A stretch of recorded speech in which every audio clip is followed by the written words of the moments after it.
I'm a biologist. This is my older brother, Trent. He's only a chemist. And we are the Bourbon Brother Whiskey Nerds. Oh, Trent. It's a Friday, Troy. It is a Friday. That means it's Fresh Crack Friday. Which means it's Fresh Crack Friday. And again, folks, we have a winner for you. Just a winner. You know, Trent, folks, July 4th is coming up. And if there is a bottle to Fresh Crack, it's Jack Daniel's 12. There are some other Jack Daniels. We have Jack Daniel's 10 here. I think that was on a Fresh Crack. That was on a Fresh Crack Friday. And we enjoyed the heck out of it. We enjoyed the heck out of it. We do have to give a shout out to our friend John from Gentlemen in Whiskey. You should totally subscribe to Gentlemen in Whiskey. You absolutely need to. John Gouge. Go give him a shout out. Go subscribe to his channel. And of course, like and subscribe to the Bourbon Brother Whiskey Nerds as well. He helped us find this. Helped us secure this bottle for the channel, and we appreciate him. Yeah, for we it. love you, John. So thanks so John, much. Very really much. Appreciate that. You know, much like Wild Turkey 8, which maddeningly has not shown up in Pennsylvania, the distribution for Jack 10, 12, and 14 in Pennsylvania, it did hit a couple weeks ago. Well, and it made absolutely no sense. It was gone in 5 minutes. Well, it was gone in 5 minutes, and then all of the stores in Pennsylvania has what they call premium stores. Yes. You know, and that's usually where the good stuff shows up to. Well, it was totally reversed, and the good stuff showed up at the Blairsville liquor store where Boone's Farm sells better than Jim Beam. So anyway, I'm a little frustrated. It went to weird stores. With the Pennsylvania Liquor Control Board. The drop was weird. If you're frustrated with the Pennsylvania Liquor Control Board, let us know in the comments. But we got a bottle thanks to John, and we're very happy about that. Troy, we need to talk about Jack Daniels. Because let me tell you, it's one of my favorite stories in all of whiskey. It's story time with Uncle Trent. Oh. Step into the living room. I will room. pour while you story. Greatest story in liquor. Greatest story in liquor. I said liquor, not just whiskey. Liquor. A slave man by the name of Nathan Green, who worked for a Baptist minister. That's how rooted slavery was in the South, embarrassingly, was that Baptist ministers had slaves. Nathan Green was a slave for a Baptist minister, and he also farmed. And he was the guy that turned it into whiskey, because the owner of the slave, Nathan Green, or as people called him, Uncle Nearest, and to this day, in Lynchburg, Tennessee, right where this story starts, there is an Uncle Nearest distillery. We should buy some of their stuff. Apparently it's pretty good. I don't think we've had any of it. We haven't had any of it. We should let us know if you like it in the comments. Uncle Nearest was making whiskey. And because he was making whiskey, lots of the local kids would drop by, not to drink whiskey, that would have been in poor form, but to just talk to him, because he was a fun guy, and he was making whiskey. And he was very charismatic. He was easy to talk to, right? And a young kid by the name of Jasper Daniels stopped by and was talking to him, and what he taught him was, obviously, Nathan Green, Uncle Nearest, was from Africa, and he showed him how they would filter the water through charcoal to make it potable in Africa. And he taught young at Jasper Daniels that this is what he did with the whiskey.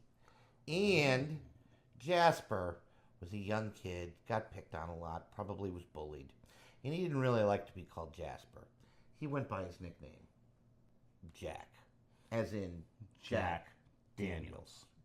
And this is the true story of how Jack Daniels learned what is now called the Lincoln County process, where whiskey is filtered. And at Jack Daniels, they filter it through like 10 feet. Yes. Of like, what they do is they take maple boards, like skids, I've heard. I think it's skids, yeah. And they douse them in whiskey and light them on fire, and then burn them to a charcoal, and then they filter the whiskey through 10 feet of sugar maple charcoal. Sugar maple charcoal.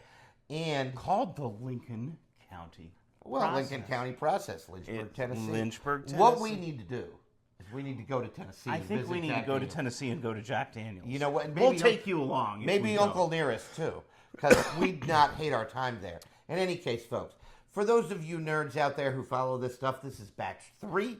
Batch 3. Jack Daniels is slowly releasing higher age statements of their distillate. And they're not exactly known, Trent, for uber high age. No, they're not. On their release price. I have heard, and I believe it, I don't have proof of this, that some of these are the highest age statement Jack Daniels products to come out since Prohibition. Correct. Which Yeah. you need to think about, folks. Like, that is legitimately 100 years It was ago. 100 years ago. Yes. And so, absolutely. for the first time in a century, Jack Daniels is releasing higher age stated stuff. We already showed you the 10. If you haven't seen it, go watch that Fresh Crack Friday.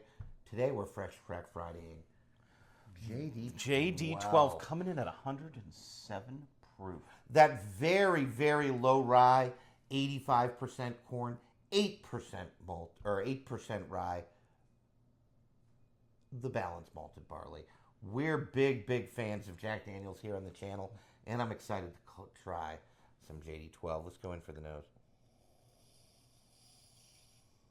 Oh, good Lord. Well, it smells heavenly. Yeah, there were angels singing. Oh. Were they playing those little harps? What Yeah, are those called? I think harps? there are harps. The cherubs were playing harps. Are they harps? They were strumming. I'm not big on instruments. They were why. strumming harps. Oh, Troy. Wow. Well, the oak is strong with this one. Yes, the force was strong with Luke, and the oak is strong with this one. This, Very much so. But it's very, very nice. And cherry, cherry, cherry, cherry. I'll say it again. Cherry. He's saying cherry a lot. You know what it reads like? There's nuttiness too. It's not peanut. It's maybe walnut. Like a legume? A legume. I made myself laugh. It's never good when I amuse myself. In any case, the one thing that I was going to say is this reads a little like 1924, which is interesting because that's another Brown Forman product, Old Forester 10-year, 1924. Because that's a very cherry. It is very cherry forward. All right, as you get underneath, there's a little bit of spice note here. Baking spice. There's a richness and a depth. I want to say butterscotch, perhaps? It smells mouthfeel. If you can smell mouthfeel, this is it. And that cherry note is just cherry and sweet oak. The sweetness is all from the oak. I'm not getting a lot of vanilla. No. I'm not getting a lot of brown sugar. I'm not getting toffee. I'm also not getting traditional Jack Daniels note. Now, That banana walnut if we caramel have fringe, a gripe about the 10-year, and we liked it a lot, it was that if you're into Jack Daniels profile, especially the Jack Daniels single barrel proofs, which you can get for like $60, $75, and you should buy. and they're well worth it. They get up there in proof, but they're well worth it. That is Bananas Foster. It's like caramel drenched banana nut bread. it really is like banana bread pudding or some ridiculousness, Absolutely. right? Like it really is just hit you in the face, Banana Foster chocolate. But ice cream. this is dark fruit cherry. It's dark and brooding. And There are bright whiskeys. They're dark and brooding. This is the latter. It's a this dark is and dark and brooding. This is a dark and brooding whiskey. The cherry note. Molasses is coming through for me here. Butterscotch. For me, the oak is dominating. I'm not getting the note. He's in mid-season form with his tasting notes today. I am not getting all of those notes. I'm just getting rich, sweet oak. And you know what? You know what? I don't hate it. It kind of sparks like Knob Creek 18. I don't hate it. I'm not getting a Knob Creek 18 vibe. It's not nutty That enough. nutty note is coming through for me. You're right. Now I'm getting a little bit of something.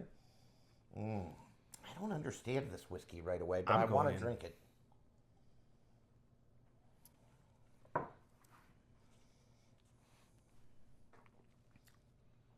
Hello, sister.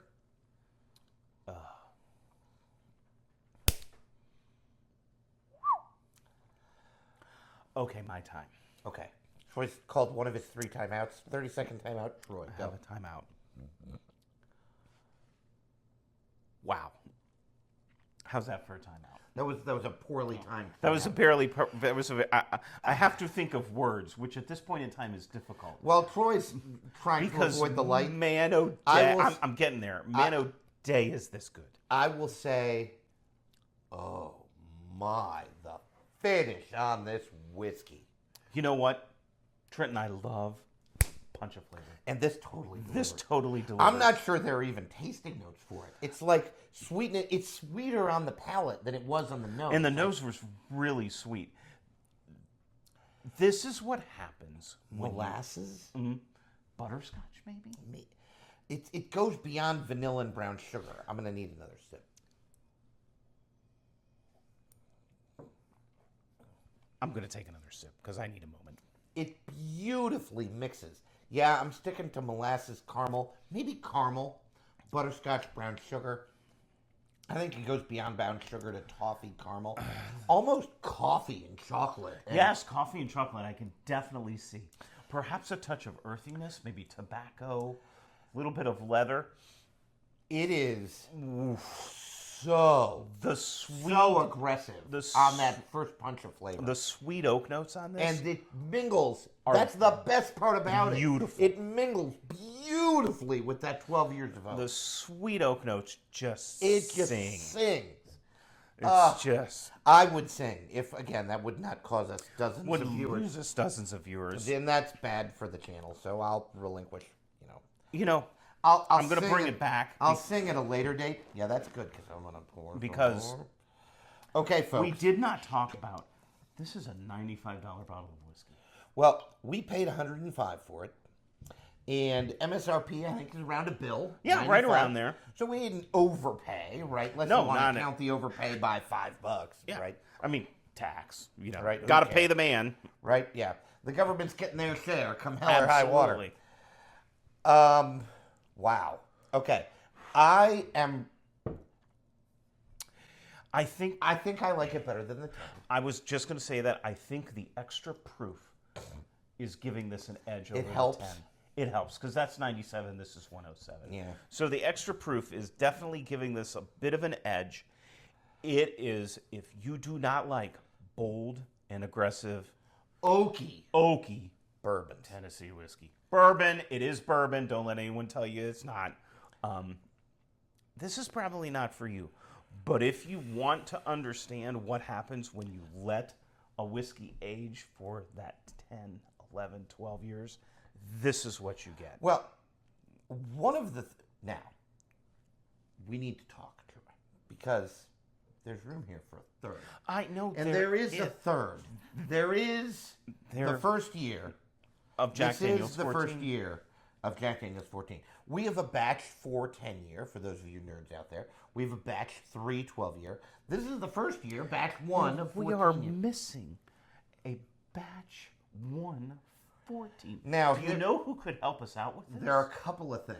Couple of things. First of all, Troy had a pour. I was not there. Troy had a pour. And you know what, folks? I'll let Troy tell the story. You know, first of all, I should quantify that. It was the first pour of the evening.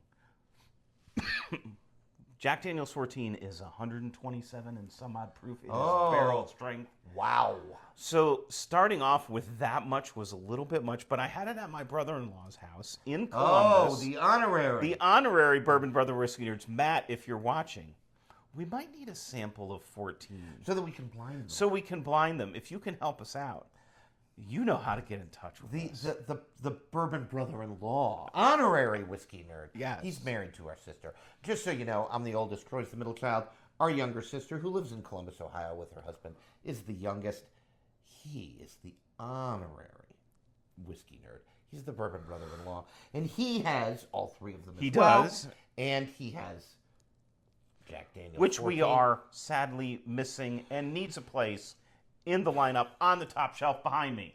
Because Troy was a little put off by the oak presence in the bottle, we have not purchased one. Now, we also haven't had the opportunity. We didn't find one. No, none. And I'm not paying $500, $600. None for has secondary. been dangled in front of us. That's not happening. For MSRP. Now, if you dangled one in front of us for the $150 MSRP, might be hard to pass up. But because it's made Whiskey of the Year lists already early in the year. I can conceivably see 14 making a lot of Whiskey of the Year lists. Oh, without a doubt. There's without just a doubt. no question. Without a doubt. For those people that are into that, that's fine. Now, again, this was like $90. Yeah, 85, 90 bucks. This goes up to a bill, 100, 105, 95 MSRP. Well worth it. The 14 jumps you up to 150. Yeah, see, It's that's a bit of an ouch. Well, one of the things that I think, and I heard this on another Whiskey Tube channel, and again, there's no need in keeping it a secret. I'll shout it out. It's Jason C. on the Mash and Drum. We're big fans of Jason on the Mash and Drum.